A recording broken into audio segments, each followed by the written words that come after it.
Kalbo masamang tao, nagnakaw ng piso. Abay, lokong to ah. Op, ayaan mo na, bata eh. We, epal, mukha namang saging. Ah, ganon. Mama, oh. Ble, ble, ble.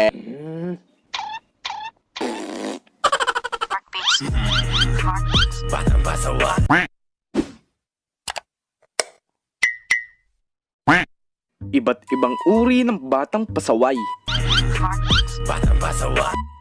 Minsan na tayong naging bata at malamang naging pasaway ka din. Or kung bata ka pa rin hanggang ngayon, ibubunyag ko ang mga pinaggagawa mong kalokohan. Una, Boy Tarzan. Ito yung mga batang pasaway na laging naghahanap ng mga puno na may bunga. At ang pinaka-common dyan ay puno ng mangga. Tapos minsan ibibenta pa nila o kaya kakainin na lang. At minsan yun din ang mga tambayan nila. Uy, ang daming bunga ng puno pre oh. Oh my God! Oo nga no, naiisip mo ba naiisip ko? Oo naman pre, pipicture natin tas i-my-day. Bona kid, kukuha tayong bunga. Ayun pala, sige tara na.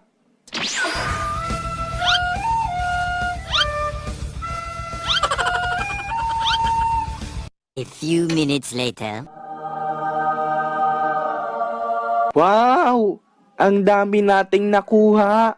Kainin natin yung iba tapos ibenta natin. Tapos yayaman na tayo, bibili tayong maraming laruan. Tapos bibili tayo kotse. Tapos bibili tayong bahay. Tapos bibili tayong Barbie. Tapos bibili Ha? Barbie? Ay, hehe.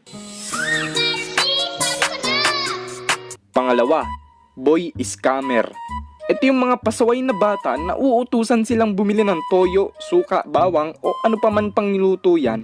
Tapos yung sukle hindi na ibabalik. Malas na lang sila kung sakto lang yung perang binigay.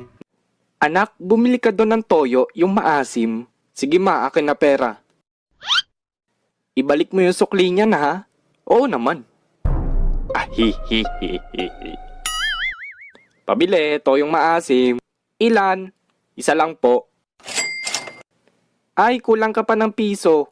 Sige po, balik na lang ako. Mama! O ano? Kulang daw yung pera. Magkano? Gawin mong 10. Di naman yan malalaman. Sabihin mo yung totoo. Yan, tama yan. 7,000 daw ma.